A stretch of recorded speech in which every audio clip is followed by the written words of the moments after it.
Sud Radio, Berkov dans tous ses états. La parole à la ministre Céline Tellier. C'est pas simple. Je vous avoue que ici, ce sont même des œufs qui volent à l'instant. Ici, nous sommes sur un blocage au niveau de la Belgique avec nos amis français, juste à la frontière. Et ici, on retrouve des œufs provenance d'Ukraine. Allez, avec des normes qui ne sont même pas légales. Ça, c'est scandaleux. J'ai tout cassé. Nous sommes en guerre, dit Emmanuel Macron. Alors, il n'y a pas d'avenir ? Est-ce qu'il y a d'avenir sur la terre tout cassé? Alors, qu'est-ce qui se passe?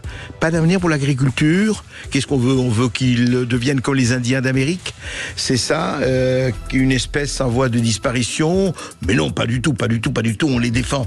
Mais où on en est? Eh bien, on va faire le point avec deux journalistes qui sont sur le terrain, qui suivent notre ami Nicolas Vidal de Putsch, évidemment, qui a depuis quelques semaines ratissé le Sud-Ouest et qui va nous en parler, et le Sud-Est aussi, en tout cas, il va nous en parler. Et nous avons Éric de la Chênaie. Éric de la Chênaie est journaliste au Figaro, il est agriculteur lui-même. Et c'est vrai, on va essayer, encore une fois, dans cette période très tendue, évidemment, et on le comprend, d'essayer d'interpréter, de décrypter avec eux ce qui se passe.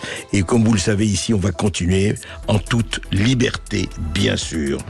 Et puis, nous allons parler, évidemment, de tout ce qui se passe avec le général de Richhoufs, l'ex-général de Richhoufs, qu'on a appelé le général des banlieues. Il va nous raconter ce qui s'est passé, effectivement, pour un de ses adjoints, un collaborateur avec lui, un animateur, qui a subi un tabassage en règle. On l'avait reçu il y a 1 an. Et Général de Richhoufs va nous raconter, parce qu'aujourd'hui, effectivement, une guéguerre chasse l'autre, un affrontement chasse l'autre. On parle moins de la banlieue, mais elle est toujours là, et pas seulement la banlieue.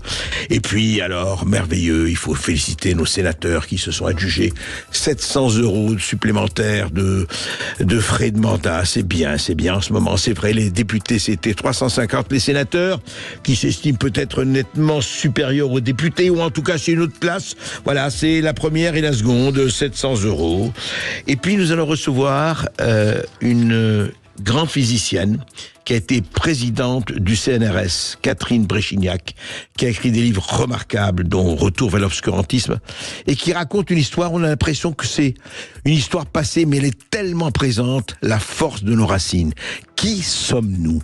Est-ce qu'il n'est pas le temps de ne pas oublier complètement les racines, comme on nous force à nous oublier, qu'elles soient terrestres, qu'elles soient culturelles, qu'elles soient identitaires? Nos racines, c'est quoi? On va en parler avec Catherine Bréchignac. À tout de suite. Sud Radio, votre attention est notre plus belle récompense. C'est vraiment agréable d'entendre une radio aussi joyeuse, même que ce soit le 7h du matin et le soir, c'est excellent. Sud Radio, parlons vrai. Ici Sud Radio. Les Français parlent au français. Je n'aime pas la blanquette de veau. Je n'aime pas la blanquette de veau. Sud Radio, Berkov dans tous ses états. Et qu'est-ce qui se passe quand on a un tout petit peu et un peu beaucoup ras-le-bol de ces normes environnementales, de ces normes qui quand même, à force de s'accumuler, font qu'une profession entière se demande si elle va encore survivre. On en parle. Sud Radio, Berkov dans tous ses états.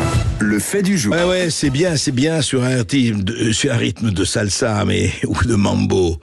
Mais franchement, on en a marre, et un certain nombre de gens en ont marre pour des raisons qui ne les amènent pas à danser, ou du moins à danser autrement. Mais auparavant, apparemment, je me suis laissé dire qu'il ne fait pas bon être ministre de l'Environnement en ce moment dans certains contrées. Par exemple, regardez ce qui s'est passé hier en Belgique, avec la ministre wallonne de l'Environnement, Céline Tellier, qui est venue voir les agriculteurs. Oui, pour leur parler, la ministre wallonne de l'Environnement, elle était sur le blocage autoroutier de l'échangeur de Dossou, et elle a essayé de parler aux agriculteurs. D'ailleurs, c'est Nicolas Vidal qui nous a envoyé cette vidéo. Regardez. D'abord, la parole à la ministre Céline Tellier. C'est pas simple. Je vous avoue que ici, ce sont même des œufs qui volent à l'instant. Bonsoir, Madame Tellier. C'est un peu un monde agricole que vous affrontez presque en ce moment. Alors, on va parler comme ça entre nous. Tellier démissionne. démission. C'est ce qui est hurlé en ce moment. C'est pas l'accueil que vous espériez. Je pense qu'ils ont une colère qui est très forte par rapport à des enjeux européens de libre-échange, des mises en concurrence déloyales avec une agriculture qui est beaucoup moins respectueuse de l'environnement. Et donc on doit pouvoir entendre effectivement cette colère qui est surtout adressée par rapport à cela. Et en tout cas, je suis venue ici à leur écoute. Et dès demain, on sera en discussion avec les syndicats agricoles autour de la table pour trouver des solutions concrètes. Alors, je veux juste qu'on me dise clairement si on a bien compris ce que disait la ministre. Il y a un pétard qui va exploser dans la seconde. Vous nous comprenez. On me dit que vous nous entendez bien. C'est très bien. Je vous avoue qu'ici, on a un peu de mal. Madame la ministre, vous avez... Que se passe-t-il ? Vous devez y aller ? Vous devez y aller, oui. Si on avait envie de ricaner, on dirait vol des œufs au-dessus d'un nid de cocu. C'est pas évident tout ça, mais puisqu'on parle de OEUF-S, bien sûr, de poule, eh bien, avant de faire parler nos deux interlocuteurs, je voudrais qu'ils écoutent autre chose. Qu'ils écoutent ce qui s'est passé également en Belgique. Vous voyez, aujourd'hui, c'est la Belgique, où on a arrêté un camion et écoutez, quand même, ça vaut son pesant, je dirais, son pesant de cocotte. Bonjour à toutes, bonjour à tous. Action en cours, la dernière minute du côté de Bouillon, entre Sedan et Bouillon. Vous savez qu'il y a un barrage filtrant organisé par les jeunes agriculteurs belges. Et là, ils ont intercepté un camion, apparemment en provenance d'Ukraine. Ici, nous sommes sur un blocage au niveau de la Belgique avec nos amis français, juste à la frontière. Et ici, on retrouve des œufs provenance d'Ukraine, classe A. Donc classe A, c'est quand même une bonne classe, non conforme. Alors, ce qu'on peut lire, mode d'élevage non conforme aux normes CE. Et le produit s'en va ici sur la France.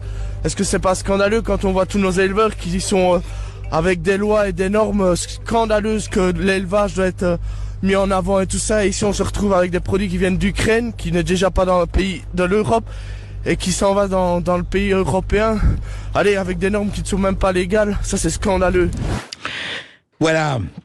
On le voit, il y a eu d'ailleurs un article très récemment dans le Figaro aussi qui dit betteraves, poulet, céréales, pourquoi les agriculteurs français dénoncent une concurrence déloyale. Ils ne cessent de dénoncer le monde paysan, un carcan de normes qui les pénalise par rapport aux producteurs étrangers, des produits importés qui se retrouvent in fine dans nos assiettes. Éric de la Chênaie, bonjour. Bonjour André Berkoff, je suis ravi de vous retrouver un mois plus tôt que d'habitude. D'habitude on se croise au salon de l'agriculture et là oui. Le thème agricole prend de l'avance. Oui, ravi de vous retrouver aussi. Vous êtes journaliste au Figaro, mais vous êtes aussi agriculteur vous-même en Mayenne. Et bonjour Nicolas Vidal, vous êtes fondateur de Pouch Média et auteur, je le rappelle, de Lettres aux autruches et aux tubes digestifs, un livre que nous recommandons bien sûr. Et alors, Éric, bonjour André. Bonjour. Éric de la Chênaie, alors... Et ce qui se passe, parce que on voit très très très bien, on avait beaucoup de vidéos, d'ailleurs vous les avez vues aussi, que cette espèce d'extraordinaire deux poids deux mesures sur les normes, sur voilà, sur ce qui se passe par rapport aux règles européennes les plus strictes. Je ne parle même pas du glyphosate autorisé par l'Union européenne, mais que la France interdit depuis 2019, etc. Au fond, est-ce que c'est une des sources principales, Éric de la Chênaie, du malaise que nous connaissons aujourd'hui ? Ça explique en partie tout le soulèvement des paysans en Europe. À l'heure actuelle, il y a 12 pays qui sont dans le conflit, souvent parce que le mal à la racine est le même. On a des fonctionnaires européens, des technocrates qui prennent des décisions pour des agriculteurs qui sont sur le terrain, sans tenir compte de la spécificité de chaque pays, surtout dans chaque pays de chaque territoire. L'agriculture du sud-ouest n'a pas les mêmes attentes que celle de l'est de la France. Certes, il y a un tronc commun dans les demandes qui portent sur le prix partout en France, et tous les syndicats agricoles demandent un prix rémunérateur. Mais après, il y a des spécificités qui divergent suivant que vous êtes dans le nord, dans le sud ou dans l'est de la France. Alors, oui, Éric de la Chênaie, oui. juste un mot. Oui. Vous êtes toujours agriculteur, vous. Oui, moi je suis exploitant agricole en Mayenne. Moi je vends du foin. Donc moi j'ai rationalisé parce que je peux pas être journaliste et je pourrais pas être éleveur. Avant il y avait des animaux, il y avait des rouges des prés sur la ferme et des normandes pour la viande et les normandes pour le lait. Mais non, le système il est rationalisé à sa plus simple expression et même et ce que je voulais vous dire même à sa plus parce que j'aime pas parler de mon cas, mais juste pour exprimer le malaise actuel, même à sa plus simple expression, je passe une matinée avec le centre de gestion à faire la déclaration PAC. C'est devenu cascaïen. C'est plus de 30 pages. Vous faites de la paperasse. Beaucoup se plaignent de ça. Et on calcule qu'il faut on passe un jour par semaine à faire de l'administratif parce qu'il n'y a pas que la PAC. Il y a la déclaration des bovins. Bon, je passe les détails, mais c'est ça qu'on assez tous les agriculteurs. Et là, ça touche tous les agriculteurs de France. Et ils en ont assez aussi d'être traités comme des délinquants. Dès qu'ils veulent faire une réserve collinière, notamment dans le sud-ouest, c'est important pour l'irrigation du maïs. Et j'en profite de saluer Monsieur Laborde, s'il m'entend, le directeur de la GPM, le président de la GPM, qui était sur les barrages, notamment à Pau. Eh bien, on leur tombe dessus parce que face à eux, ils ont des adversaires très bien armés sur le terrain juridique qui, eux, ont le temps puisqu'ils ont que ça à faire, passer, décortiquer les textes dans les bureaux, alors que normalement, quand vous êtes agriculteur, la paperasse, ça doit être secondaire. Ben oui, surtout avec tout ce qu'il y a à faire entre les bêtes, entre le foin, tous les domaines. Nicolas Vidal, bonjour. Nicolas Vidal, vous étiez sur le terrain là récemment. Vous étiez où et vous avez suivi racontez-nous qui vous avez suivi. Récemment, André Berkoff, j'étais sur Montpellier. Il y a eu une très grosse mobilisation semaine dernière sur Montpellier où tous les agriculteurs de l'Hérault et plus largement sont venus sur Montpellier. D'ailleurs, à cette idée-là, il y avait tellement de monde en fait que tous les agriculteurs ont été détournés vers d'autres points de blocage à Montpellier parce que les forces de l'ordre ont été absolument dépassées par le nombre de tracteurs. André Berkoff, je vous assure, j'étais dans les cortèges depuis 6h du matin et au péage de Saint-Jean-de-Léda, c'était absolument colossal en termes de tracteurs, de détermination de ces agriculteurs. Il y avait toutes les professions, franchement. Il y avait du céréalier, il y avait du viticulteur, il y avait du producteur, et c'était colossal. Et ensuite, donc, il y a eu des barrages, j'ai suivi jusque la 709, blocage à 709, et je suis allé ce week-end, vous le savez, sur le point de blocage de l'A9, cette fois-ci à Nîmes, où je peux vous assurer, André Berkoff, que nos agriculteurs nîmois qui sont extrêmement déterminés, d'ailleurs, ils mènent des actions tous les jours, des actions très très fortes, contre notamment les centrales, Lidl aussi, Aldi. Donc on voit une très très grande détermination. Et ce qui est intéressant, c'est que vous voyez, André Berkoff, on n'en voulait pas en parler, mais ça fait quand même 4-5 jours dans les médias de grand chemin, on commence à parler des accords de libre-échange, on commence à parler de la mondialisation. Pourtant au début, on nous a fait le coup des gilets jaunes, d'une part, les revendications sont disparates, et puis après, on nous a mis le petit couvercle sur le normatif, sur les normes dont parlait Éric de la Chênaie. Et la réalité, c'est que maintenant, ce qui est en train d'éclater au grand jour, et vous avez bien fait de diffuser la vidéo de cette ministre de l'Agriculture belge, c'est-à-dire qu'il éclate quoi au grand jour? Il éclate la grande escroquerie de la mondialisation, du libre-échange et de l'Union européenne. Parce qu'il faut toujours dire que quand ces agriculteurs sont en train de manifester, revendiquer légitimement, bien entendu, très légitimement, et d'ailleurs, je pense qu'ils ont mis beaucoup de temps à sortir, mais c'est comme ça, vous savez, c'est les gouttes d'eau des révoltes populaires. La réalité, c'est que quand j'entends nos journalistes et éditorialistes, pas ici, bien entendu, sur les grandes chaînes, nous expliquer vous imaginez, il faut attendre le Conseil européen de jeudi pour savoir ce qui va se passer. Vous imaginez à quel point nous en sommes rendus dans ce pays, c'est-à-dire qu'on a été dépossédés, et on s'est dépossédés. C'est l'Europe qui décide. Mais dites juste un mot, Nicolas Vidal, avant de reparler la parole à Éric de la Chênaie. Libre-échange, oui, mais dites-moi, on peut vous répondre, oui, mais attendez, libre-échange, ça va dans les deux sens, puisque ça permet aussi aux agriculteurs français d'exporter. Le libre-échange n'est pas dans un seul sens. Que dites-vous à ça? Est-ce que ça ne profite pas aux deux parties? Alors je sais que tout le monde s'en plaint, évidemment, des poulets d'Ukraine, de l'Islande, du Chili et du Mercosur, mais... Un premier élément de réponse, ce qu'on appelle la surtransposition, c'est-à-dire que les normes européennes, les normes françaises se surtransposent aux normes européennes, c'est-à-dire que les agriculteurs français sont littéralement écrasés de normes. Ensuite, bien entendu, donc ça fait une distorsion également de normes et donc de prix également. Et puis aussi, si cette Union européenne voulait avoir une harmonisation sociale, quid des conditions du travail? coût du travail, voyez-vous, c'est-à-dire entre plusieurs pays de l'Union européenne, ce que j'appelle l'espace économique, bien entendu, et brutal, eh ben vous n'avez pas les mêmes conditions de travail. Donc tout ceci finalement est au désavantage de qui? Au désavantage de la France. Et je finis aussi par là, notamment, il faut quand même savoir que nos auditeurs le sachent. La Commission européenne a compétence exclusive sur la signature des traités. C'est absolument un scandale. Mais ça compétence éclate au grand jour. exclusive, vous dites. Bien sûr, c'est le TFUE, il faut dire ce traité formidable qui est un des traits importants de la Commission européenne et de cet espace économique, parce que pour moi ce n'est qu'un espace économique où il y a des concurrences et des gagnants et des perdants. Et donc on se retrouve là-dedans où, franchement, on ne peut pas gagner. On a été dépouillé délibérément par notre classe politique, et pas qu'Emmanuel Macron, parce que quand je vois les Républicains venir pleurer sur le sort des agriculteurs alors qu'ils ont violé le français en 2008 sur le traité constitutionnel, je rigole sous cap, cher André Berkoff, voyez-vous. Mais je veux dire par là, les agriculteurs français ne peuvent pas gagner et sont voués à une véritable euthanasie de l'agriculture française. Voilà. Alors, vous allez jusqu'à ce point, est-ce que vous êtes en accord ou pas avec Nicolas Vidal et Éric de la Chênaie? Par rapport à ce que dit Nicolas Vidal, je souscris à 80%. Par contre, je mettrais un bémol sur les accords de libre-échange. Parce que, comme vous l'avez dit, André Berkoff, effectivement, ça va dans les deux sens. Et si on coupait le marché européen et on remettait des droits de douane et qu'on allait au protectionnisme, regardez, les Anglais, ils s'en mordent les doigts. Donc, je pense pas que ce soit la solution. Je pense qu'il faut absolument examiner chaque accord de libre-échange. Vous en avez évoqué un. Moi, je pense à un qui est déjà en action, qui va être en action, celui de la Nouvelle-Zélande. Et là, c'est dramatique.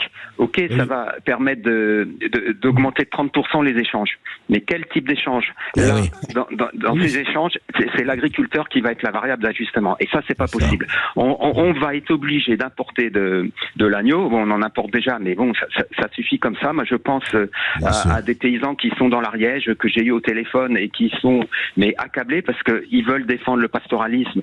Et non seulement on va leur donner l'agneau on va imposer au marché français l'agneau de Nouvelle-Zélande. Oui, qui aura fait 20 000 kilomètres, c'est intéressant. Voilà.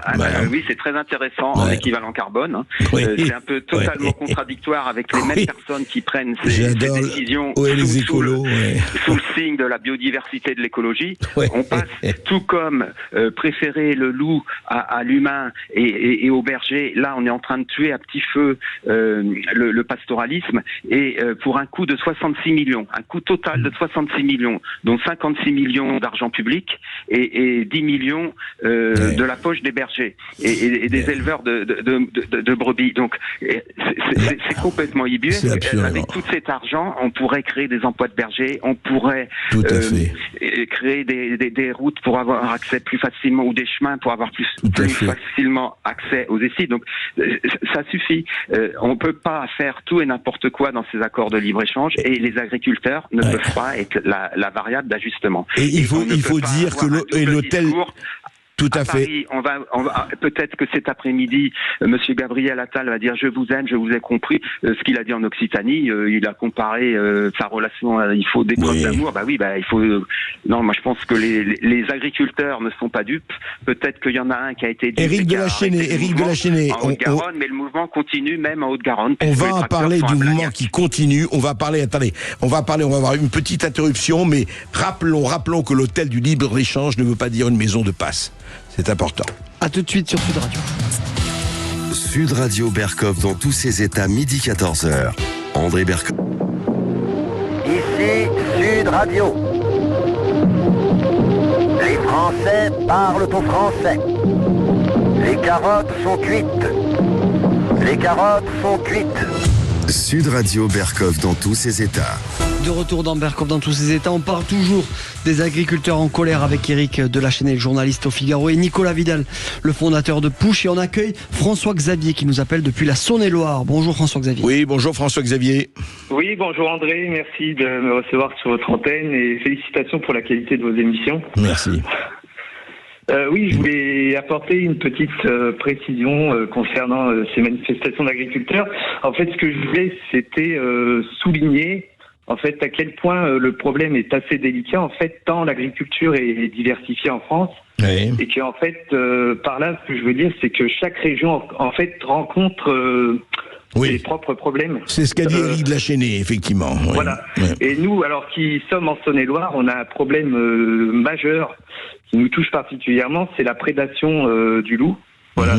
Donc, en fait, toutes ces personnes, en fait, qui nous dictent ces lois idéologiques de l'écologisme, aujourd'hui obligent les éleveurs en Saône-et-Loire et dans d'autres régions, bien sûr, à vivre avec le loup, en cohabitation avec le loup. Alors imaginez ce que ça peut donner, des moutons qui cohabitent avec le loup, c'est assez aberrant. Voilà. Et tout ça, bien sûr, avec le soutien d'organisations pro-loup écologistes, voilà. Et ça, c'est un phénomène qui, voilà. Tout à fait. C'est pour en fait souligner le fait que le problème des agriculteurs en colère aujourd'hui, c'est pas seulement quelques problèmes principaux, mais en fait, c'est bien évidemment un problème, plusieurs problèmes pour chaque région différente. Et justement, c'est les questions que je voulais poser à Éric de la Chênaie et à Nicolas Vidal. En fait, Éric de la Chênaie, ce qui se passe, c'est qu'on a vraiment, on sent, et je ne dirais pas une sécession, mais je ne sais pas si c'est un fossé, un abîme ou autre, entre les gens qui décident, à porte de tel ou tel groupe de pression, d'imposer ou de pas imposer, d'enlever tel pesticide, de telles normes, etc., décident de toutes les normes, qui décident de la cohabitation avec tel animal prédateur ou pas, et puis les gens qui vivent sur le terrain, qui vivent du terrain, et qui, eux, doivent subir. C'est un peu ça, Éric de la Chênaie. Mais exactement, André. André Berkoff, c'est un abîme. Ça, vous pouvez le dire, c'est même, moi je dirais, une crise de civilisation. Entre, d'un côté, des rousseauistes qui disent que l'animal est au-dessus de l'homme, donc qui inversent l'échelle des valeurs. On le voit même en ville. Il n'y a pas que les agriculteurs qui subissent cette pression des écolos bobos, mais même en ville. À Paris, par exemple, on préfère discuter avec les rats qu'on appelle surmulots que avec les pauvres qui sont dans la rue et qui crèvent de faim. Ça, et soi-disant, on parle aux classes populaires. L'agriculture urbaine, ce concept est en train de tomber à l'eau ou sous les friches. Enfin, la végétalisation, végétalisation. Et pour répondre à François Xavier de Saône-et-Loire, j'ai parlé justement, je ne sais pas si vous étiez à l'écoute. Du problème du loup, justement. Il a été évoqué très succinctement par Gabriel Attal à Montastruc de Sally en Occitanie vendredi dernier. Il a dit on va mettre en place un plan national loup. Mais là aussi il y a un malaise, puisque ni les éleveurs ni les associations écologiques ne veulent siéger au groupe loup. Et le plan national loup, il aurait été mis en place dès Pourquoi, pardon, juste un mot, pourquoi ils ne veulent pas siéger? Alors, les éleveurs de la FNO, parce que le comptage est pipé. On sous-estime le nombre de loups. Les observateurs pensent qu'il y en a 2 fois plus. On est autour de 1100 loups officiellement, mais il y en a 2 fois plus. Et c'est pour ça qu'il y en a tellement qui viennent maintenant envahir de nouveaux territoires. Et les écolos disent on en a marre de la pression des agriculteurs qui veulent tuer le loup. Il est en danger, alors que c'est pas vrai. On sait très bien qu'en Europe, cette espèce n'est plus en menace des sanctions. Et donc les écologistes ne veulent pas qu'on puisse permettre des tirs de défense simples. Mais c'est basique, et là aussi, ça entretient la colère. On l'a vu avec le témoignage de François Xavier. On est obligé, quand on est éleveur, d'assister les bras croisés à la mort de ces animaux. Merci Eric. Non, on voit bien. Et alors Nicolas Vidal, justement, cette espèce de colère, vous la voyez vous la voyez perdurer, ou bien on va, d'ailleurs personne ne désire que ce soit le chaos, bien sûr, mais est-ce qu'on va arriver, à votre avis, est-ce que vous le sentez maintenant, en tout cas pas tout de suite, à un accord, parce que vous avez parlé d'une mobilisation extrêmement forte, est-ce que, telle que l'Europe étant celle qu'elle est, l'Union européenne celle qu'elle est, les choses étant ce qu'elles sont, comme disait un certain général, est-ce qu'on peut y arriver assez vite, ou à votre avis, c'est parti pour un temps? André Berkoff, que c'est la question absolument centrale. Parce que on l'avait déjà vu avec les Gilets jaunes, à une autre mesure. Mais c'est la question centrale. Pourquoi ? Parce qu'il y a un affrontement, finalement, du peuple français, ou une partie du peuple français qui ne veut pas mourir, qui ne veut pas voir ses traditions péricliter, qui ne veut pas voir ni son patrimoine, ni son artisanat, ni son savoir-faire et ni son histoire, contre une technocratie, contre une oligarchie, finalement, qui veut effacer depuis Bruxelles tout ce qui constitue la tradition et les fondements d'un peuple. Et vous le savez, quand vous regardez dans l'histoire toutes les révoltes viticoles, tous les révoltes vigneronnes là-dessus, c'est-à-dire que la société est tellement bousculée dans ses tréfonds que les agriculteurs n'ont plus le choix que de manifester. Dans ce qui se joue là, et on voudrait nous faire croire que finalement c'est une révolte, une jacquerie sectorielle d'agriculteurs mécontents. Non, c'est les fondements du pays qui sont des véritables plaques tectoniques face à l'oligarchie incarnée par Emmanuel Macron, vous le savez, qui n'est que, selon moi, le DRH, le valet, le télégraphe de Bruxelles et de la mondialisation. Oui, ça vous le dites depuis longtemps. Ouais, et là, finalement, ils ne sont pas là pour de la démocratie, ils ne sont pas là pour dialoguer, ils sont là, et Emmanuel Macron, André Berkoff, je le dis, parce que ce matin, depuis la Suède, parce notre ami Emmanuel Macron a cette habitude de partir et de fuir, prendre la porte d'escampette quand il y a des problèmes en France, il l'a dit ce matin depuis la Suède à la communauté française de Suède qu'il allait garder le cap. Donc vous voyez bien que c'est une inertie de l'oligarchie à ne pas bouger, à continuer le projet, à ajuster ça et là pour que ces gens sortir 2-3 chèques pour que ces gens rentrent chez soi, mais surtout ne pas mettre en place ou du moins laisser penser que le bouillon populaire est en train de monter jusqu'à Paris. Parce que c'est ça. Et c'est pour moi, franchement, je vous le dis, un vrai carrefour pour ce pays. Parce que si les agriculteurs perdent ce combat crucial, très sincèrement, l'âme de la France y perdra énormément. Et je termine par là. Ce matin, les renseignements, je crois que c'était sur les confrères d'Europe 1, qui disaient que les renseignements commençaient à avoir peur d'une coalition. Vous me posez la question en introduction, d'une coalition de Français qui pourraient rejoindre les agriculteurs. Bien entendu, parce que ça pourrait être tout autre chose que les Gilets jaunes avaient les moyens techniques, même si les agriculteurs ne sont pas violents, avaient les moyens techniques des agriculteurs qui sont en train de crever la bouche ouverte. Les tracteurs ne sont pas les ronds-points, effectivement. Exactement. Merci Nicolas Vidal, merci Éric de la Chênaie, qui vivra verra. En tout cas, nous allons évidemment suivre cela. Sud Radio, André Berkoff. Berkoff dans tous ses états, ça balance pas mal sur Sud Radio. Banlieue Nord, Daniel Balavoine, banlieue Nord, et j'ai grandi sur les trottoirs. Bonjour Général de Richouft. Bonjour. Toujours heureux de vous accueillir. On vous a déjà accueilli à plusieurs reprises. Vous avez écrit d'ailleurs un pamphlet, une lettre là-dessus. Et surtout, je me rappelle qu'on vous avait accueilli avec Kevin, l'une des personnes qui travaille avec vous, et je sais que ça fait des années, on le sait, que vous travaillez avec beaucoup d'assiduité, avec justement pour casser un peu cette espèce de spirale, descendante, de spirale pessimiste, de spirale défaitiste sur les banlieues, et vous êtes l'un de ceux qui continuent à travailler très fortement à cela. Franchement, aujourd'hui, Gérald de Richouft, vous êtes découragé ou vous êtes toujours optimiste? Alors, si vous voulez, suite à l'émission que vous venez de faire avec nos agriculteurs, nos paysans, parce que j'aime bien le terme de paysan, et ce que je mène, que d'autres mènent dans nos quartiers depuis maintenant un certain nombre d'années, je pense qu'il y a quand même des points communs. Nos paysans, nos agriculteurs, finalement, il a raison, votre dernier intervenant, en disant que c'est c'est la France qui se joue avec eux, là, aujourd'hui. Qu'on a bafoué, tous ces Français qu'on a bafoués depuis des années, et je reviens, et ce n'est pas uniquement le gouvernement actuel, c'est depuis 30 ans.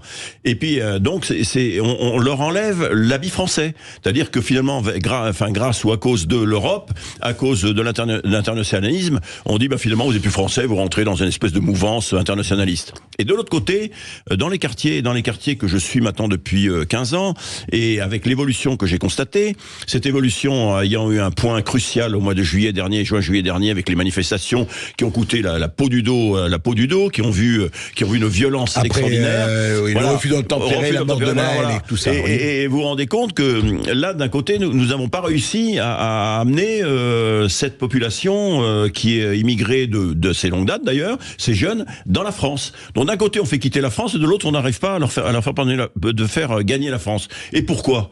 Tout simplement, et ça a été dit, mais j'enfonce le clou, c'est qu'on a des dirigeants qui sont incapables de prendre le taureau par les cornes et de faire. Alors, est-ce qu'ils sont incapables parce que cette incapacité est, j'allais dire, structurelle, ou est-ce qu'ils sont incapables parce qu'ils ont un dessein politique qui fait qu'ils ne feront rien? Voilà. Donc je dis les deux combats, les deux émergences de violence. Et pour nos paysans, c'est pas une violence, c'est une violence réfléchie. Et je vois très bien qu'ils sont absolument très responsables de ce qu'ils vont faire. On ne peut que les encourager d'ailleurs. Et je me dis que tout ça, ça devient quand même, il y a un fil rouge et qui est déterminant et qui est celui de la population, celui de nos dirigeants. Alors, on va en parler tout de suite après cette petite pause et on va parler de Kevin qui était avec vous il y a 1 an et demi ici sur l'antenne de Sud Radio. Restez bien avec nous sur Sud Radio 0826 300 300 pour nous appeler, pour réagir, pour témoigner. Et puis les réseaux sociaux évidemment, Facebook, YouTube et le Twitter de Sud Radio.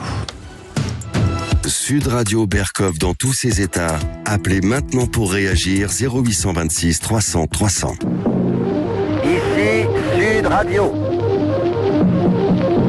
Les Français parlent au français.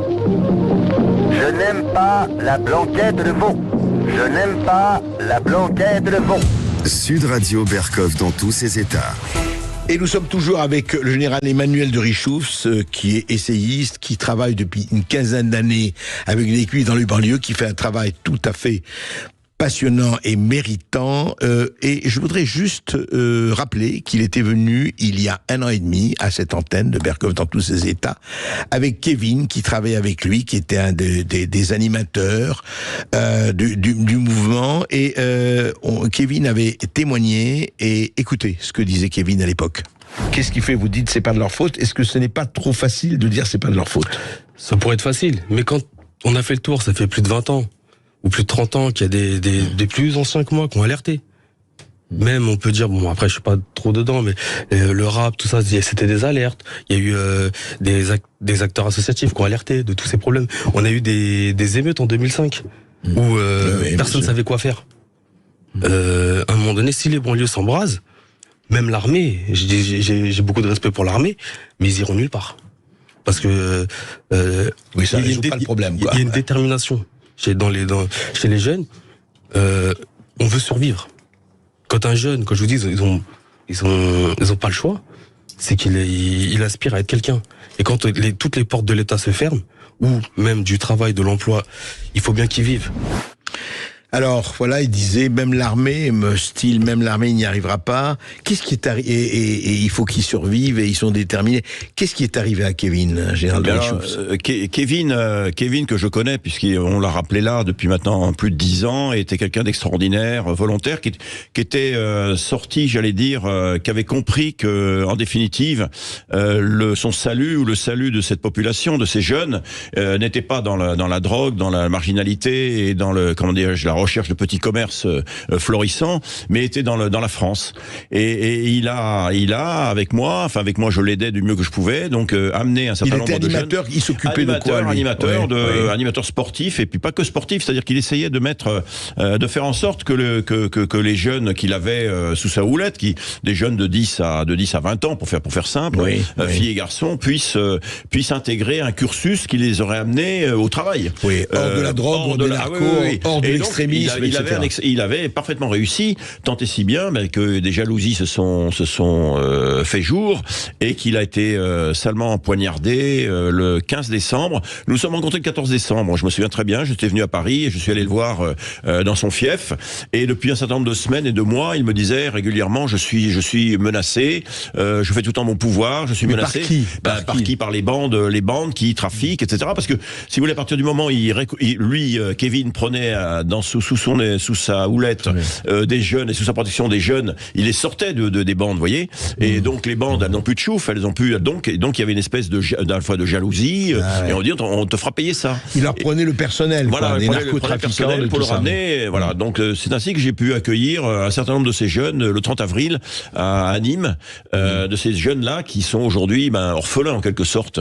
Donc Kevin est actuellement dans un coma sérieux. Il est toujours dans le coma. Toujours dans le coma, ça fait 6 semaines, suivi par les équipes médicales. Et nous ne savons pas en fait si véritablement il va s'en sortir. Ouais. Mais au-delà de Kevin, si vous voulez, ce qui Kevin représente là tous ces centaines de formateurs de banlieue que pour un certain nombre que je suis, pas une centaine, mais j'en avais 3 ou 4 que je suivais, qui sont des gens aussi qui se savent menacés, mais qui au-delà des menaces essaient de faire le maximum pour justement faire en sorte que cette population gagne les plis de la France. Mais Gérald Richouf, c'est terrible ce que vous dites. C'est quand même, ça veut dire qu'aujourd'hui en France, en 2024, les animateurs, ceux qui s'occupent, qui sont sur le terrain, qui essaient de sortir les jeunes, soit de la drogue, soit de l'extrémisme, ils sont menacés. Eh ben, un certain nombre d'entre eux sont menacés, et j'en veux pour preuve que j'ai eu un certain nombre de SMS qui m'étaient arrivés il y a 2 mois, 3 mois de ça, de gens que je ne connaissais pas, qui me disaient, mon général, écoute, il faut que tu nous aides, voilà, on est au milieu de la drogue, etc., et on ne sait pas comment faire. Mais bon, moi, je suis pas non plus, je peux pas tout faire. Non, vous n'êtes pas là. Mais il faut que nos concitoyens sachent que nos banlieues aujourd'hui c'est une poudrière quand même, et que certes, on regarde finalement, on voit midi à sa porte, mais sachez simplement que cette poudrière, on peut là aussi éteindre les braises sous réserve d'avoir comment dirais-je, d'avoir des mesures à la fois sociales et sécuritaires qui puissent véritablement atteindre l'objectif que l'on veut, c'est-à-dire faire en sorte que cette population se sente française. Alors au-delà de la, c'est pas évident. C'est pas évident. Alors au-delà des jeunes que l'on suit, il n'y a pas que les jeunes. C'est-à-dire que ces bandes, cette violence qui est dans les banlieues, interdit à la population, les adultes, de vaquer à leurs occupations normales. C'est-à-dire qu'ils sont également menacés, ils sont privés de droits, ils sont privés de liberté. Et même de rentrer chez eux quelque part avec des checkpoints, etc. Mais on sait, ça, la télévision le dit régulièrement. Et c'est que ça représente quand même 10% de la population, ce qui est quand même 6 millions de personnes, vous voyez, qui sont peu ou prou menacées. Oui, mais alors, Gérald Richouf, vous êtes un ancien militaire, vous l'avez été. C'est que on dit ça, mais ça fait des années qu'on dit ça. Qu'est-ce qui fait qu'est-ce qui manque? Le courage, la volonté de dire stop. Enfin, je veux dire, il y a un gouvernement, c'est la France. C'est pas jusqu'à présent un non-État, un État de non-droit, une espèce de zone libre, je ne sais pas, un open bar. Vous avez tout à fait raison, vous venez de le dire, il manque la volonté et le courage. Et j'allais dire au-delà, c'est une vision, c'est-à-dire est-ce qu'on a la vision pour la France? Est-ce que donc avec nos agriculteurs qui aujourd'hui se révoltent et je répète on les suit, il faut qu'ils le sachent. C'est une partie de la France qui s'effondre. Donc là, on a une France qui se cherche, mais à laquelle on n'a pas donné, pas vraiment donné les moyens d'intégrer les plis bleu, blanc, rouge, les plis de notre drapeau. Alors qu'est-ce qu'il faudrait faire? D'abord avoir des dirigeants qui fassent, ça c'est le premier temps, et puis au-delà de faire, il faut vraiment réorganiser la totalité du dispositif. C'est-à-dire que aujourd'hui vous avez X ministères, X associations qui s'occupent des jeunes comme des moins jeunes, mais ça il faut revoir de fond en comble, il faut faire un audit, il faut véritablement. Donc tout ça nous l'avons écrit à 4 mains avec Kevin avant qu'il soit frappé. Oui. Nous avons réussi à écrire un dialogue important, intéressant, avec sa vision de la banlieue et la mienne de la France. Et nous avons confronté nos idées, parfois avec dureté, sur ce qu'il conviendrait de faire. Et bien évidemment, nous ne sommes pas forcément d'accord sur tout. Bien heureusement d'ailleurs qu'on ne soit pas d'accord pour tout. Mais les solutions existent. Encore faut-il les mettre en œuvre. Et comme je le disais l'autre jour sur une chaîne concurrente, ça va pas se faire en un coup de cuillère à peau demain pour la chaîne, pour la télévision en 13 heures. C'est 10 à 15 ans, quoi. Très sincèrement, Gérald Richouf, aujourd'hui, vous n'êtes pas découragé? Non, je suis pas découragé. Je me dis que peut-être avec tout ce qui se passe, on va avoir peut-être le déclic, et je vais pouvoir enfin peut-être approcher une autorité politique une fois que tout ça s'en sera passé pour leur dire voilà ce qu'il conviendrait de faire. Bon, et vous avez vu les autorités politiques? Je les ai vus. Vous savez comment ils sont. Ils vous écoutent d'une oreille et puis vous avez 5 minutes. Voilà. Oui, j'en ai vu. J'ai vu 2 présidents de la République. J'ai vu X ministères. J'ai vu. Voilà, mon général, ce que vous faites est formidable. And so what, quoi. Bon, une fois qu'on a dit ça, il faut bosser quand même. Voilà. Bravo, merci. Vous prendrez bien un café. Oui, volontiers. Merci Gérald Richouf. En tout cas, on reste en contact et vous nous direz si, comme on l'espère, que Kevin s'en sortira. Je vous le dirai, oui, bien sûr. Et puis pour le reste, pour votre travail, vous revenez quand vous voulez. Merci beaucoup. Sud Radio Berkov dans tous ses états. Les perles du jour. Je suis très heureux, et franchement, je pense Écoutez, les Français, on cherche des modèles. Eh ben moi, je suis très heureux de préavis de grève qu'a déposé la CGT RATP.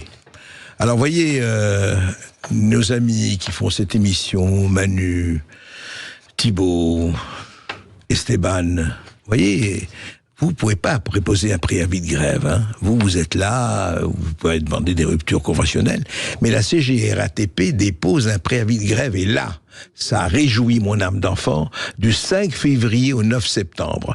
C'est-à-dire qu'ils se disent, voilà, je vous dépose un préavis de grève, je vais faire la grève, mais quand, je ne sais pas. Je ne sais pas, du 5 février au 9 septembre, on choisira le moment qu'il faut. Comme par hasard, il y a évidemment les Jeux Olympiques de Paris. Mais, écoutez, voilà, alors le syndicat dit, voilà, créer à la RATP d'indexation, déplafonner les échelons, ramener la pente à 2%, réévaluer la plage horaire de l'allocation complémentaire de déplacement, réévaluer, élargir la prime panier, ouvrir des négociations sur la réduction du travail, intégrer la prime emploi, etc. Dites-moi, moi je veux bien la RATP, mais enfin, franchement, qu'il y a des choses à faire, bien sûr. Mais par rapport aux agriculteurs, vous y pensez un peu. Le problème, c'est que chacun n'en a rien à foutre de domaine de l'autre. Chacun voit son petit truc, comme disait le général, midi à sa porte. Et voilà. Et ben moi, il y a la révolte. Allez, je pose mon préavis de grève. Je prends 6 mois. Et puis voilà. Franchement, c'est intéressant. Le sens du collectif, le sens commun, de haut en bas de l'échelle. Il marche du tonnerre de Dieu, vraiment, et on dit refaire nation. Quel boulot les enfants, quel boulot. Allez, on marque une courte pause, on se retrouve après les infos de 13h sur Sud Radio. Ne bougez pas, on revient tout de suite. De l'Hôtel-Dieu au Brotteau, de la place Bellecour au centre historique classé au patrimoine mondial de l'UNESCO, des bouchons lyonnais aux halles Paul Bocuse. Depuis le sommet de Fourvière, Sud Radio rayonne désormais à Lyon et le Grand Lyon sur 105.8. Connectez-vous aussi avec l'appli Sud Radio et parlons vrai. Ici Sud Radio. Les Français parlent au français. Les carottes sont cuites. Les carottes sont cuites. Sud Radio Berkov dans tous ses états. Et je suis tellement heureux. Parce que dans ces moments où les agriculteurs, dont une bonne partie gagnent 800 € par mois, et ont les vacances que l'on sait, les week-ends que l'on sait, dans ce problème où on a les problèmes des hôpitaux, les problèmes du pouvoir d'achat, etc., eh bien, il y en a qui donnent l'exemple. Sud Radio Berkov dans tous ses états. Bon appétit, messieurs, aux ministres intègres, conseillers vertueux. Voilà votre façon de servir, serviteurs qui pillent la maison. Donc vous n'avez pas... Oh, il exagère, Victor Hugo, il exagère. Non, les sénateurs, nos représentants, ceux qui représentent le peuple, vous avez vu ce qui s'est passé avec l'Assemblée nationale. L'Assemblée nationale, les représentants du peuple, ont augmenté leurs frais de mandat. Oui, mais en ce moment, ils se sont dit que quand même avec l'inflation, ces pauvres SDF qui gagnent 6 500 € par mois ou 7 000 € net, se sont dit que quand même, faut qu'ils suivent l'inflation, il n'y a pas de raison avec leur travail. Donc ils ont augmenté leurs frais. Attention, c'est pas le salaire qu'ils ont augmenté, attention. Ce sont l'avance de frais de mandat, vous savez, pour un certain nombre de services, très bien, de 350 €. Mais les sénateurs, beaucoup mieux. Ils ont augmenté, on a appris ça par Mediapart vers la fin de l'année, janvier, ils ont augmenté leurs frais de mandat de 700 € par mois. Eh oui. Les avances générales sont passées donc de 5 900 € mensuels à 6 600 € mensuels. Voilà. Et vous vous demandez pourquoi la France se plaint. Mais voyez que faites comme eux, augmentez vos salaires, décidez vous-même d'augmenter vos salaires, il n'y a aucune raison, enfin, je veux dire, voilà, ça s'appelle de la démocratie. Nos représentants du peuple, voyez, ont compris, voilà, donc les sénateurs ont commencé, les députés ont fait de même, et on dit que la France n'est pas gouvernée, et on dit que la France est exemplaire, et on dit que nos notables sont exemplaires. Franchement, de quoi se plaint-on ? Vraiment, agriculteurs, suivez l'exemple de nos sénateurs et de nos députés. Augmentez-vous. Comment ? On va en parler. Sud Radio Berkov dans tous ses états. le face-à-face. 13h06 sur Sud Radio, l'heure pour nous de vous présenter ce face-à-face. Aujourd'hui, André Berkoff, vous recevez la physicienne, ancienne présidente du CNRS et surtout auteur de ce livre, La force de nos racines aux éditions du CERF. C'est Catherine Bréchignac qui est avec nous. Bonjour Catherine Bréchignac. Bonjour. Catherine Bréchignac, d'abord, je ne vais pas vous présenter, mais je vais vous présenter. Vous êtes non seulement physicienne, vous êtes membre de l'Académie des sciences, de l'Académie des technologies, vous avez été directrice générale et présidente du CNRS, et vous avez écrit un livre, vous avez écrit plusieurs livres, celui que j'ai beaucoup aimé, d'ailleurs, le retour vers l'obscurantisme, parce que malheureusement, je ne sais pas si l'obscurantisme ou un mot plus vulgaire qu'il faudrait employer, mais malheureusement la question se pose. Mais là, vous avez écrit un livre très émouvant, et plus que très émouvant, très instructif, je trouve, La force de nos racines. Et vous racontez quoi? Vous avez justement une épopée de gens ordinaires. Vous racontez, eh bien, votre famille bretonne, votre famille du Finistère, votre famille, et puis vous remontez à des milliers d'années, mais évidemment, plus précisément, à 1600, ce qui est déjà pas mal. Hein. Vous dites vous-même, vous avez recensé 1024 ascendants, 10 générations, et puis vous racontez les 3 siècles terriens, les 3 siècles maritimes, et puis vous avez choisi Bréchignac au lieu de Créa-Cadec. Pourquoi ? Alors, j'ai choisi Bréchignac, j'ai pas choisi Bréchignac. J'ai choisi Bréchignac, c'est le nom de mon mari. Et je me suis mariée très tôt, en 2e année d'école normale. Ah ouais. Donc ça a été mon nom de publication, et c'est mon nom, voilà. Bien sûr. Voilà. Et Créa-Cadec, c'est le nom de mon arrière-grand-mère, c'est un nom que je trouve extrêmement fort, parce que Créac, ça veut dire le promontoire. À Ouessant, vous avez un promontoire, et c'est la pointe de Créac. Et parce que c'est apostrophe H, c'est un trigramme, mais qui se prononce en breton comme un R guttural. D'accord. Et puis Cadec qui veut dire le guerrier. Donc c'est le guerrier du promontoire, et ça me correspond assez. Et ce qui est très très émouvant, je voudrais juste dire, mais en préliminaire, je veux citer le dernier paragraphe de votre livre, parce que ça dit beaucoup de choses, ça dit presque tout. Vous dites ceci: un peuple qui oublie son histoire est un peuple sans racines, un peuple mort qui ne transmet plus rien. Il n'engendre pas la soif de comprendre, de créer, de se surpasser, qui est le moteur de la vie. L'humain doit retrouver sa fierté d'être, et c'est ainsi que, positionné au cœur de l'action, qui le lie au passé et forge le présent, il engendrera l'espérance pour demain, celle qui a animé tous ces gens ordinaires, dont mes ancêtres, qui ont fait l'épopée de la France. Et pourquoi je dis ça, c'est que tout au long de votre livre, que j'ai lu vraiment avec beaucoup de plaisir et d'intérêt, on se dit, mais on a l'impression que, je sais pas, c'est un message, mais est-ce qu'il a encore voix au chapitre? On se dit, dans une époque où on veut du passé faire table rase, c'est le cas de le dire, où on ne veut plus parler de tout cela, où on morcelle, enfin vous connaissez ça mieux que moi, que ce soit l'histoire, où on démolit les statues, etc., vous amenez ce livre, mais c'est presque un brûlot aujourd'hui, Catherine Bréchignac. Moi, ça m'est égal que ce soit brûlot.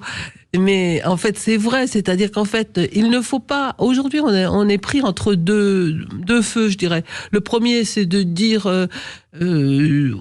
c'était beaucoup mieux hier, et de ne penser qu'à hier, de tout garder, de tout conserver. Et puis l'autre, de dire on fait table rase de tout avec la cancel culture, etc. Et donc, en fait, c'est pas du tout ça. Il faut ni l'un ni l'autre, parce que l'homme, de toute façon, n'est qu'un équilibre. Et il faut digérer nos racines, les apprendre, les digérer, en être fier, et puis ce qui nous donnera la force d'engendrer quelque chose de nouveau pour demain. Et donc, c'est vraiment ça qu'il faut faire. Moi, qui suis quand même d'un milieu extraordinairement modeste, c'est vraiment la transition s'est faite par l'instruction à l'école, pour mes grands-parents essentiellement. Et aujourd'hui, je trouve que ce peuple breton, qui est au fond un peuple très agricole, je suis très sensible au mouvement des agriculteurs, parce que c'est intéressant, et ça m'a beaucoup appris de voir comment petit à petit ils ont fait progresser l'agriculture. On a vu comment on était passé finalement depuis 1600 de la faux au tracteur et à la numérisation. Et c'est très intéressant de voir cette progression de l'agriculture française. Et au fond, on se rend compte qu'aujourd'hui, on passe beaucoup moins, enfin le nombre d'agriculteurs ont beaucoup diminué, mais le rendement a considérablement augmenté puisque l'ensemble des agriculteurs est capable de, pas français mais du monde, de nourrir la planète. Donc en fait c'est ça qu'il faut regarder, quel a été le progrès dans cette histoire. Et le progrès a été fait grâce aux hommes et aux femmes de la Terre. Et j'en suis très, très fier. Et justement, mais alors, ce qui transparaît quand même dans l'histoire de votre famille, mais qui peut être applicable à effectivement beaucoup de familles et beaucoup de passés, beaucoup de monde d'aujourd'hui, c'est quand même, il y a des vertus très fortes, le courage, le travail, l'opiniâtreté, et puis, moi, ce qui m'a frappé, la modestie, l'humilité, quand vous dites votre grand-père, vous dites, mais alors comment? Il dit, oui, mais attends, n'exagère pas, c'était pas aussi difficile que ça. Que ce soit dans l'histoire de marins, que ce soit dans l'histoire de paysans, il y a quand même quand j'ai une humilité, en tout cas un tact et une pudeur assez magnifique, quoi, assez formidable. Oui, alors donc j'avais une partie de ma famille qui était d'origine finistérienne, une partie qui était, je dirais, sur le flanc des Monts d'Arrée et des cultivateurs, et une autre. C'est à côté, enfin c'est très proche, hein. C'est très proche. Oui, parce qu'à l'époque on avait l'impression comme les gens se déplaçaient à pied, restaient vraiment dans leur village, mais et les autres se trouvaient du côté de la côte, sur la côte, et certains à Brest et à l'Arsenal de Brest essentiellement, puisque c'était des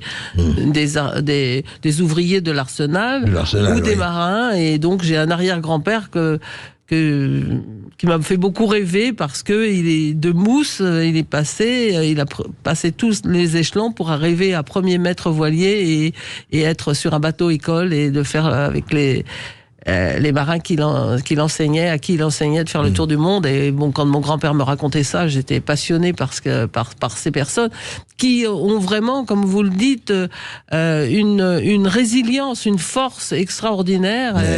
Et au fond, ils avaient envie de progresser, mais pas nécessairement de progresser avec une idée générale pour tout le monde, mais déjà de progresser vis-à-vis d'eux-mêmes, d'être meilleurs de progresser eux-mêmes, en fait, c'est-à-dire d'être meilleurs que ce qu'ils étaient au début. Eux-mêmes et aussi penser à leurs enfants, et c'était déjà que leurs enfants soient mieux lotis qu'eux, ou ça jouait, ça? Non, ça jouait relativement peu, parce que tout d'abord, dans les périodes avant la Révolution française, en fait, les enfants, c'était des familles de 10-12 enfants et la majorité mourait, il en restait un ou deux. Donc ils n'avaient pas du tout la même notion, la même relation vis-à-vis des enfants qu'on a aujourd'hui. Et d'ailleurs, ce qui est très intéressant, c'est quand je me suis intéressée à leur signature sur les actes, eh bien vous avez des passages où les parents signaient parfaitement bien et où les enfants avaient perdu l'écriture et ne savaient plus écrire. Donc on voit que la difficulté faisait que c'était un éternel recommencement. Mais il restait quand même quelque chose. Il restait quelque chose justement par le savoir-faire. Pas nécessairement le savoir, mais surtout le savoir-faire. Comment transmettre à ses enfants son métier et comment l'améliorer. Et la plupart prenaient un peu le même métier. Enfin, c'était à l'époque, on était dans la marine ou sur la mer. Tout à fait. Oui, et justement, on améliorait les métiers. Et à l'Arsenal de Brest, par exemple, les enfants des cordiers, puisque j'avais une partie qui fabriquait des cordes pour les navires, apprenaient à leurs enfants comment fabriquer des cordes. Et donc, c'était les enfants qui étaient embauchés comme leurs parents. Bien sûr, ouais. Enfin, comme leur père. Et ce qu'il y avait, alors justement, vous racontez un peu comment se faisait et les habitudes et tout ça. Par exemple, je voudrais que vous racontiez la magnifique histoire de votre tante, amoureuse de quelqu'un. Oui, j'ai trouvé ça magnifique, cette histoire. C'était ma grand-tante, en fait. C'était la sœur de ma grand-mère. Ouais.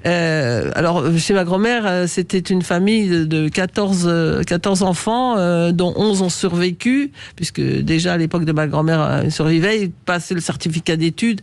Et donc ils vivaient dans 2 pièces. Hein. Il y avait une pièce pour les enfants et une autre pour les parents. Et les enfants, je demandais à grand-mère comment ils étaient. Il y avait 2 grands lits et c'était les garçons d'un côté, les filles de l'autre et tête bêche. À combien ils habitaient ils étaient combien? Essentiellement, ils ont habité très longtemps à 11. À 11, dans 30 mètres carrés. À peu près, dans 2 pièces, quoi. Bon. Ouais. Et donc cette tante, qui était une sœur cadette de ma grand-mère, était formidable. Elle était tombée amoureuse d'un marin qui était un militaire marin, qui était toujours sur les mers, et puis qui revenait de temps en temps, puis repartait, puis revenait, et au bout du compte, ils ont fini par se marier. Ils sont restés très peu mariés très peu de temps, puisque ensuite il y a eu la guerre de 39-45. Et il a été déporté et n'est jamais revenu. Donc, il était résistant, et il n'est jamais revenu. Et donc, ensuite, elle avait une joie de vivre formidable. Elle avait un petit commerce. Et pour moi, c'était un régal d'aller piocher dans les pots de bonbons qu'elle avait là. Et voilà. Oui, il y a dans ce livre, encore une fois, des couleurs, il y a des odeurs, il y a du parfum et des paysages. Et voilà, c'est une civilisation. Ça s'appelle une civilisation. On revient avec Catherine Bréchignac dans quelques instants. Avec Catherine Bréchignac et avec vous au 0826 300 300, vous témoignez, vous nous appelez, vous nous posez vos questions. À tout de suite sur Sud Radio. Sud Radio, votre attention est notre plus belle récompense. Vous nous faites vivre les matchs, la façon que vous les commentez, que ce soit la Pro D2 ou le Top 14, c'est que du bonheur. Vous voyez, il n'y a pas besoin d'y voir avec vous, c'est comme si on y était, quoi. Voilà. Sud Radio, parlons vrai. Ici Sud Radio. Les Français parlent au français. Je n'aime pas la blanquette de veau. Je n'aime pas la blanquette de veau. Sud Radio Berkov dans tous ses états. 13h20 sur Sud Radio, on continue ce face-à-face avec Catherine Bréchignac qui vient nous voir pour son nouveau livre La force de nos racines aux éditions du Cerf. Et peut-être que vous nous écoutez depuis Lyon, puisque vous le savez, depuis hier, Sud Radio émet à Lyon sur la FM 105.8 et sur le DAB+, sur évidemment sudradio.fr, sur YouTube, sur Dailymotion, sur Twitter, sur Facebook, partout, et depuis hier donc en FM. Donc bonjour aux amis lyonnais. Et les amis lyonnais ont intérêt à lire ce livre, La force de nos racines, parce que justement ça va leur rappeler leurs racines. Vous savez, on peut parler de la Bretagne, mais comme disait André Gide, qui parle du particulier, parle du général. Et c'est ça qui est toujours passionnant. Alors, une chose aussi, vous dites à un moment donné, Catherine Bréchignac, dans votre livre, si, moi j'ai adoré ça, quand même, je vais le lire. Moi j'adore, c'est Yvonne, c'est la même, hein? Oui, toujours la même. Yvonne. Alors j'ai adoré. Alors écoutez ça, quoi. Ce radio, j'ai adoré. Une fois, lors de l'une de nos promenades sur la plage, arpentant toutes deux le sable blanc qui protège les paroles que l'on y profère, car le vent ne les répète qu'en les chuchotant à ceux qui les connaissent, Yvonne m'intime, stop, ne regarde pas, attends. Mon signal avant de te retourner. Curieuse, je jette néanmoins un œil et la vois debout, jambes écartées, en train de se soulager. Je la regarde et lui dis étonné. Mais t'as pas de culotte? Elle s'esclave de son rire cristallin. Non, quelle idée ont les femmes d'ainsi s'embarrasser. Seul bémol à ma double origine, j'ai beau envier ma grand-tante, je me vois mal limité au coin des boulevards de la capitale, ce que je peux comprendre. En même temps, c'est formidable, cette simplicité. Je veux dire, elle s'embarrasse pas de choses à dire, c'est formidable. Et vous ajoutez, je finis là-dessus, parce que c'était ma transition, encore. Vous dites, Catherine Bréchignac, en parlant de vous-même, aussi me faut-il m'accepter tel que je suis, hybride, pieds nus avec une tête construite sur la raison, issu d'une tradition et allant vers le progrès, ce en quoi, au fond, je ne fais que suivre la voie de mes ancêtres, mieux vaut construire l'histoire que la subir. Alors la question que je voulais vous poser, comment on passe de Saint-Égonnec à la présidence du CNRS ?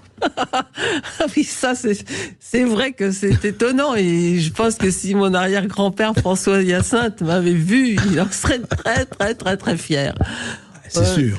Tout d'abord, je pense c'est grâce à mes grands-parents, essentiellement à mes parents aussi, bien sûr, parce que ils ont fait des études. Mon grand-père me disait toujours que grand-mère ne travaillait pas parce qu'il avait la possibilité il avait pas beaucoup d'argent, mais de faire vivre sa famille.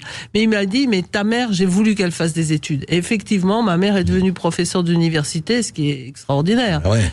Et donc après, moi j'ai... C'est vrai, à l'époque, c'était une famille de marins. C'était une famille de paysans d'un côté et de marins de l'autre côté. Ouais. Et donc, quand mes grands-parents ont eu le certificat d'études, pour eux, c'était formidable. C'était, à l'époque, 20% de la France, 30% de la France avait son certificat d'études, ce qui était encore très peu. Donc, en fait, en gardant cette volonté d'apprendre, on arrive, si on a de la ténacité, à progresser. Et voilà. Oui, mais alors qu'est-ce qui vous a fait, alors là, choisir, parce que bon, vous avez eu l'environnement que vous avez eu, les parents, d'aller vers la physique, d'aller vers les sciences, c'est par hasard, comme on dit, enfin, alors, comment c'est arrivé?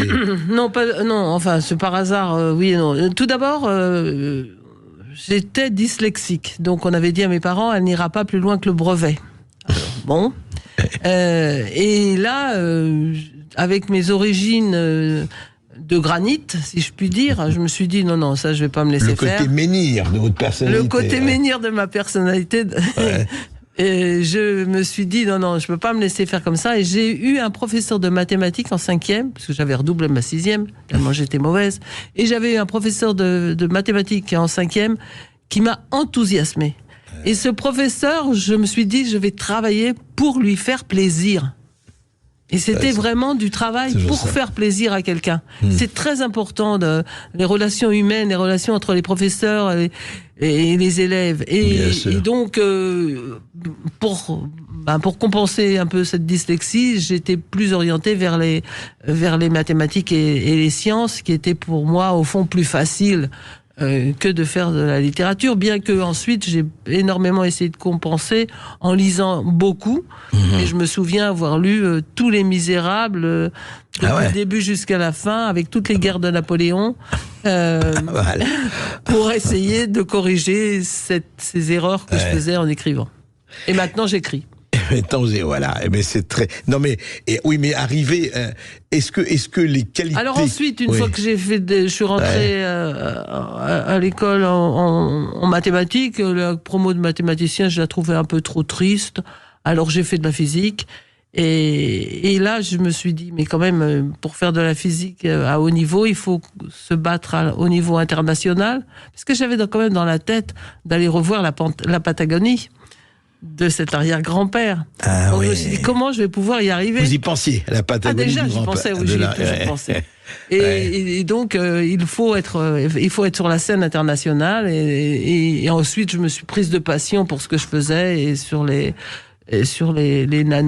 nanosciences, c'est-à-dire en essayant de comprendre comment on passe de l'atome à la matière condensée. Et ça m'a complètement fasciné et pendant 25 ans, je n'ai fait que ça. Est-ce que les qualités finistériennes, j'allais dire, ou bretonnes, ont joué?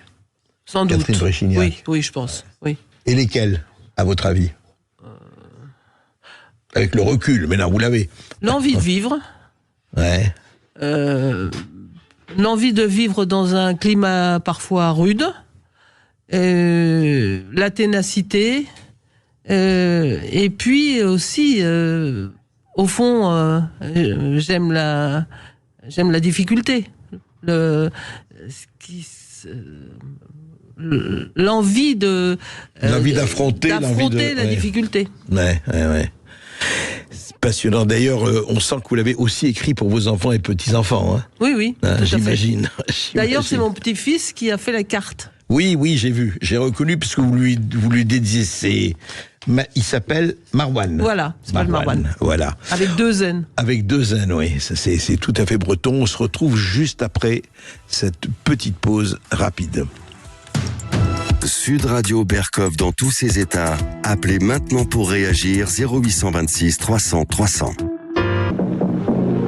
Ici Sud Radio.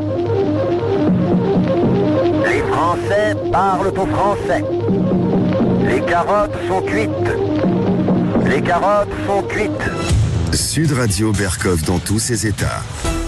Catherine Bréchignac, vous sous-titrez votre livre Une épopée de gens ordinaires. Mais ils n'ont rien d'ordinaire, ces gens. Franchement. En quoi ils sont ordinaires ? Alors, ils sont ordinaires parce qu'habituellement, on a l'habitude de faire les portraits des grands, des rois, des présidents, toutes sortes de personnalités.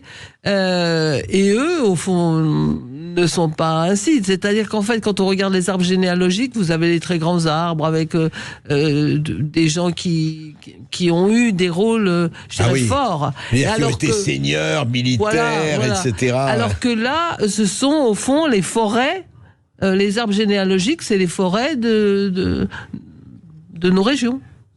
Oui, c'est ça. Et c'est pour ça que, en ce sens, ce sont des gens ordinaires. Donc, au pied de vos arbres généalogiques, vous avez vécu heureuse. Oui, comme certains. Disait Georges. Oui. Non, mais non, parce que je dis ça parce que vous en faites, je vais vous dire, encore une fois, c'est le lecteur qui parle, vous en faites des héros de romans. Parce que quand on les lit, nous on les connaît pas, vous c'est votre famille, etc. On les lit, et pourquoi on se passionne ? Pourquoi ça nous intéresse ? Parce qu'on a pu dire, oui, c'est bien, moi, c'est une famille, voilà. Pourquoi ? Parce que justement, chacun, enfin, ce que vous racontez, c'est que chacun, homme-femme, a son histoire. Oui. C'est, voilà. C'est ça qui est intéressant. C'est ses failles, ses ambitions, c'est... Oui, et vous savez, les racines, vous avez différents arbres. Vous avez des arbres qui sont des arbres avec des racines qui sont relativement localisées, qui est mon cas. Ouais. Et vous avez aussi des plantations comme les mangroves, et donc qui sont avec des racines qui viennent un peu partout, qui bougent, qui sont labiles, etc. Mais il y a aussi des racines. Donc en fait, chacun a ses racines, qu'elles soient localisées dans certains endroits, ou bien qu'elles soient viennent de différentes parties. L'importance, c'est de digérer ces racines, d'en faire quelque chose pour demain. Et c'est ça vraiment le plus important. Et c'est ça, j'ai une partie de ma famille qui est partie émigrer aux États-Unis pendant la révolution industrielle, qui n'a pas pu se faire en Bretagne. Et il faut penser là que 33 millions d'Européens sont partis aux États-Unis. Ouais. Donc pourquoi ? Parce qu'ils se sentaient pas bien là où ils étaient. Et maintenant, oui, bien sûr, ils sont peuplés d'Européens. Donc les racines, ils sont partis avec leurs racines digérées. Alors justement, racines digérées, racines intégrées, que dites-vous aux gens qui disent oui mais moi par exemple, oui mais moi mes racines elles m'intéressent pas du tout, j'en ai rien à faire, ça m'intéresse pas, je les rejette, ou d'autres, et vous le savez, pour des raisons culturelles, civilisationnelles, religieuses ou communautaires, sont écrasés par leurs racines. Oui. Bah justement, il ne faut pas se laisser écraser par ses racines, et il ne faut pas non plus se dire j'ai pas de racines, parce que c'est quand même très étonnant dans un monde comme aujourd'hui où justement on a des enfants qui peuvent être formés par GPA avec des ovocytes d'un côté, des spermatozoïdes de l'autre, une troisième mère porteuse, et ces enfants qu'est-ce qu'ils font ? La première des choses, c'est l'ADN. De à qui je ressemble, à quel est quand je regarde mon visage dans la glace, à qui je ressemble. Et on parle dans beaucoup de séries, par exemple télévision, on voit beaucoup les parents biologiques ressurgir à un moment donné parce que les enfants vont rechercher leurs racines. Donc au fond, tout le monde a besoin de ses racines. C'est normal, ça devrait être normal. Alors pourquoi on encourage tellement la GPA, le ceci, le cela, il n'y a plus de biologie, amen à woman, etc., etc. Enfin, je veux dire, vous pensez que ça correspond à quoi ? Ça correspond quand même, est-ce que ça ne correspond pas quand même à une envie de la table rase de certains, hein, heureusement pas tous, mais enfin quand même. Il y a cette envie. Il y a cette envie parce que, en fait, l'humanité trouve que le poids du passé est très lourd. Et c'est vrai, quand vous regardez par exemple, si vous regardez la musique par exemple, vous voyez tout ce qu'on a fait en musique avec le clavecin bien tempéré, c'est extraordinaire, les progrès qu'on a fait. Au bout d'un moment, il y a eu besoin de dire stop, et donc Schoenberg a commencé la dodécaphonie. Et donc on se dit, on n'arrive plus, c'est lourd ce passé. C'est pareil pour la peinture, mais c'est pareil pour tout, pour la littérature. Donc en fait, c'est pareil pour la science. Ah non, la science est à part, parce que la science est une construction qui elle ne peut pas, c'est une construction du savoir. Donc, ce n'est pas une création humaine. La science est dans un sens une création parce que c'est une construction de savoir, mais c'est pas, les lois sont des lois naturelles. Tandis que tout le reste, c'est des créations humaines. Quand vous écrivez un livre, c'est une création humaine. Ce qui n'est pas vrai sur la science. D'ailleurs, pour essayer d'effacer la science, il y en a qui rendent le mot tellement polysémique qu'on ne sait plus ce qui est science et ce qui n'est pas. Ça, en ce moment, on a été gavé de cela depuis quelques années. C'est ennuyeux quand même. Mais je pense que donc la science c'est à part, c'est de la connaissance, c'est à part. Mais je crois que les gens ont trouvé que le passé était trop lourd. Et au bout d'un moment, quand le passé est trop lourd, il faut s'épouster, se rendre plus léger. Vous ne croyez pas que c'est de la faiblesse? Attendez, Victor Hugo, il y avait avant lui Rabelais, il y a eu tous les écrivains à un moment donné ont eu quand même, je parle du 19e ou même du 20e siècle, on a eu de James Joyce, et enfin, on va pas faire un cours là-dessus, mais ils avaient déjà derrière eux une flopée fabuleuse de siècles d'écrivains géants. Oui. C'est pas pour ça qu'ils se sont découragés. Non, mais aujourd'hui vous avez heureusement encore des gens qui ne se découragent pas. Ouais. C'est ceux-là qu'il faut aider. C'est ceux-là qu'il faut aider. Oui. On est bien d'accord. Et pour revenir à ça, est-ce que aujourd'hui, parce que je pense à la Bretagne, je pense à beaucoup de choses. On parle beaucoup de Nantes, on parle beaucoup de Brest, on parle beaucoup de certaines villes où aujourd'hui il se passe. On a l'impression que, vous savez, on dit, mais qu'est-ce qui se passe, notamment en Bretagne, mais il n'y a pas qu'en Bretagne, bien sûr. On a l'impression, en tout cas, dans les villes, que c'est un peu un certain ensauvagement, que c'est une espèce de déliquescence. Alors, ce n'est peut-être pas vrai dans les villages, mais on en parle beaucoup, et moi, je suis frappé à chaque fois que j'entends parler de la Bretagne, en me disant, mais qu'est-ce qui se passe là? Est-ce que c'est quelque chose auquel vous êtes sensible ou pas du tout? Oui, mais je ne ressens pas quand j'y suis une déliquescence. Tout d'abord, je pense que quand on est du Finistère, par exemple, vu de l'extérieur, vu de la terre, le Finistère, c'est la fin de la terre. Mais pour les Bretons, c'est Penarbed. Penarbed, ça veut dire la porte du monde. Donc, dans un sens, vous vous sentez regardant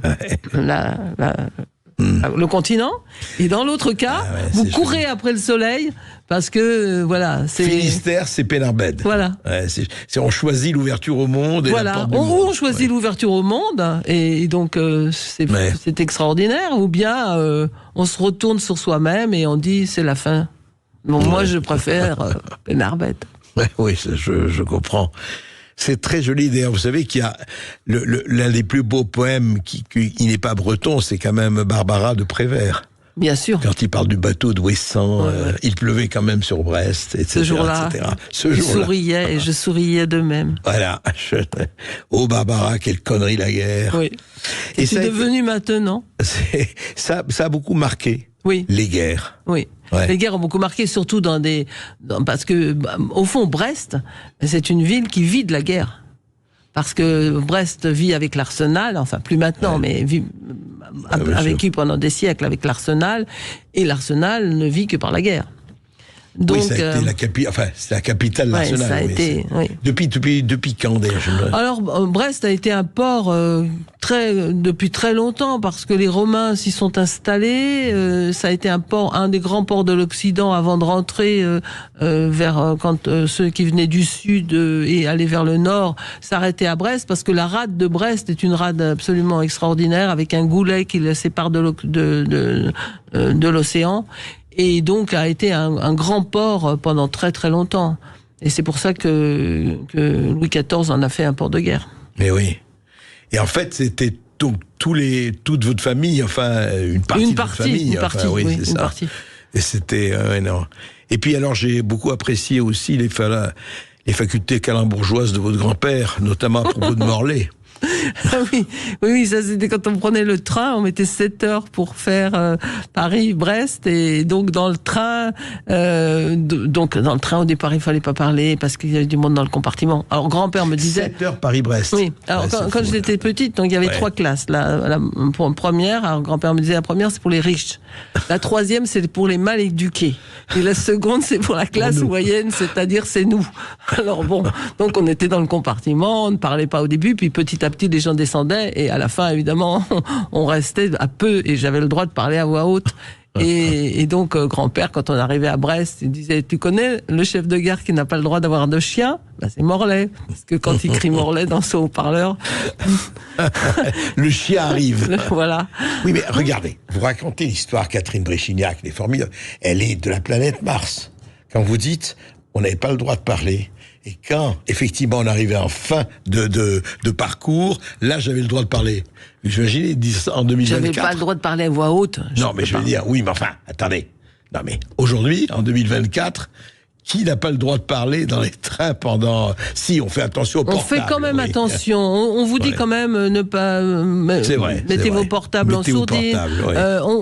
Quand on va dans un théâtre, ou etc., on écoute aussi les gens. Si vous voulez parler, vous avez des tas d'endroits où vous pouvez parler. Mais vous n'êtes pas obligé de parler à voix haute, de manière très bruyante, quand vous avez des voisins qui se fichent complètement de ce que vous dites.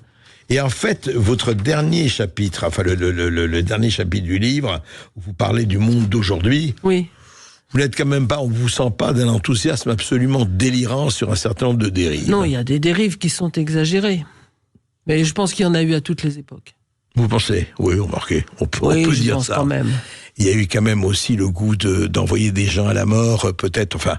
il y a eu des époques qui ont été épouvantables. Et puis regardez, dans Sud Radio, vous avez les Français parlent au français. Ça a été quand même une époque extrêmement épouvantable, cette époque de la Deuxième Guerre mondiale.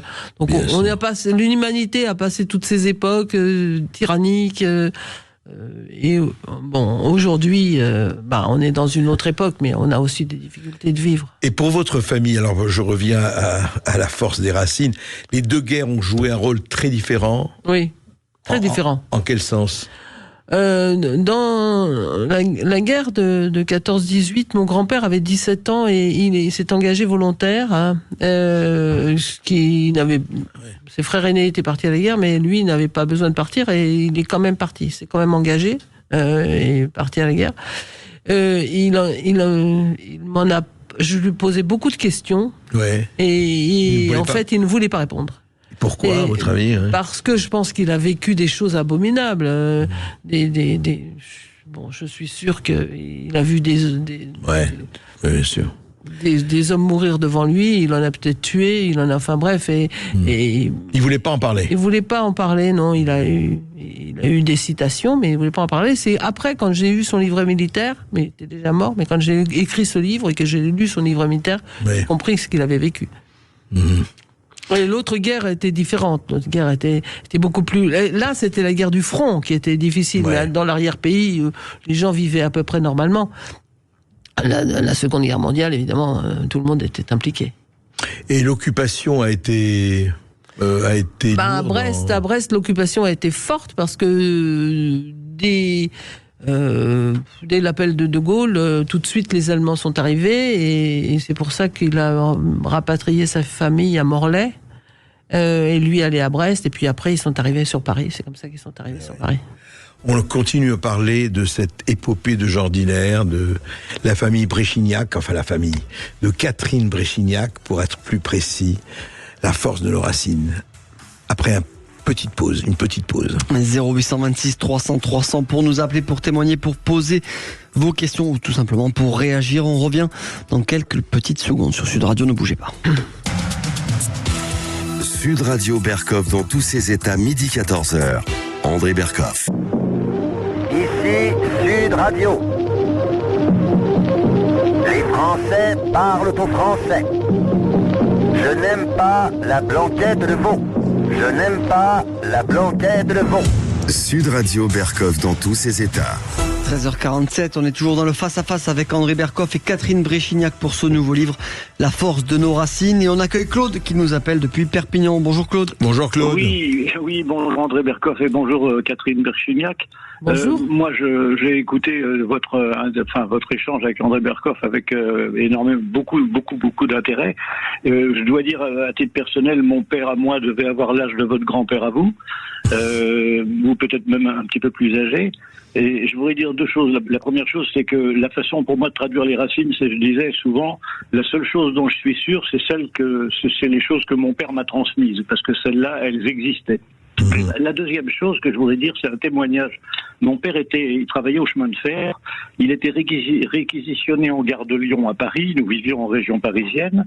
Et pendant les périodes de restriction, il avait trouvé le moyen d'aller avec le train, évidemment, puisqu'il ne le payait pas, d'aller en Belgique, acheter de la chicorée et des clous.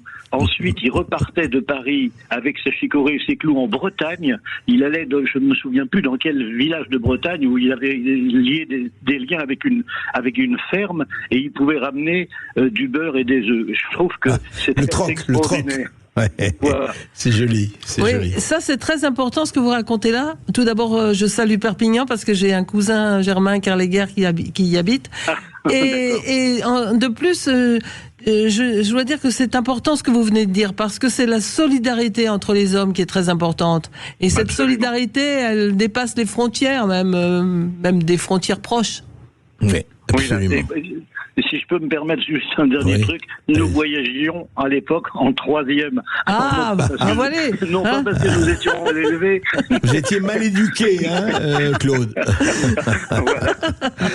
Allez, bonne journée à vous, madame. Merci, Claude. On avait une question, Catherine Bréchignac, sur les réseaux sociaux tout à l'heure, qui nous parlait de séparatisme. Est-ce que vous n'avez pas peur d'être qualifié de séparatiste Non, en parlant des racines? J'ai pas peur d'être qualifié de séparatiste, parce que tout d'abord, je ne suis pas séparatiste, je ne sais pas ce que ça veut dire, pas vraiment. Et deuxièmement, je pense que le séparatisme n'existe pas si vous êtes tolérant. Vous avez la tolérance qui est extrêmement importante. Si vous respectez votre voisin, quel qu'il soit, si vous êtes tolérant vis-à-vis de lui, il a ses racines, vous avez vos autres, vous échangez entre vous. Et c'est ça qui fait la beauté de l'humanité. Voilà. Identité ouverte contre identité fermée. Exactement. Je crois qu'on a Evelyne qui nous attend au standard. Bonjour Evelyne. Bonjour Evelyne. Oui, bonjour. Alors moi, je voulais témoigner surtout en mémoire de mon papa, qui est en partie originaire de Bretagne, des Côtes d'Armor, né en 1923.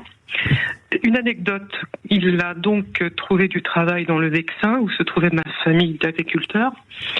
Et mon arrière-grand-mère maternelle, quand il a voulu épouser maman, il lui a dit « Tu ne pouvais pas épouser un Français ».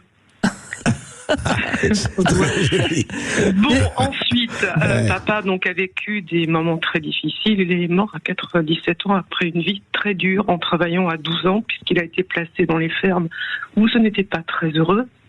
Et donc il est venu travailler forcé bon, il avait 17 ans en 1940, il a dû travailler durement, il est venu ici. Il a donc eu un parcours où ses filles ont pu faire des études supérieures, et un de ses petits-enfants, deux de petits-enfants, ont un papa qui est venu de Centrafrique faire des études supérieures en France, qui sont aussi une autre partie de la France, qui sont maintenant ingénieurs tous les deux. Donc, les racines, elles sont doubles, elles sont triples, parce que je ne vous passerai pas toutes les photographies d'une famille qui a, je dirais, des origines différentes, irlandaises, bretonnes, vikings, centrafricaine, indonésienne. Mais voilà. La tolérance, oui, mais je peux aussi apporter le témoignage de mes enfants maintenant adultes, ingénieurs, qui aussi dans cette France ont vécu des moments difficiles, mais la famille a toujours su les accompagner, et notamment leur grand-père venu de Bretagne, des Côtes d'Armor, un pays où il fut une époque où on vivait très pauvrement. Donc ce sont des racines multiples qu'il faut effectivement, et il y a vraiment à certains endroits dans cette France, je ne suis pas d'accord avec vous, Madame Bréchignac, la tolérance oui, mais voilà. Et croyez-moi que mon père, mort à 97 ans en 2020, cette tolérance il l'avait et il a vécu des moments très difficiles aussi. Bien sûr. Mais ça ne veut pas dire quand on est tolérant qu'on vit pas des moments difficiles. Mais non, mais c'est pas ce que je veux dire. J'aime beaucoup votre commentaire parce que en fait, les racines sont des racines multiples et c'est très très important ces racines multiples. C'est au fond quand on raisonne à l'échelle de l'humanité, on se rend compte qu'on a tous été, on arrive tous de quelque part, on a tous bougé et on a tous des racines qui sont. Mais c'est le fait de digérer ces racines, de les accepter et d'en faire quelque chose qui va être l'espérance pour demain.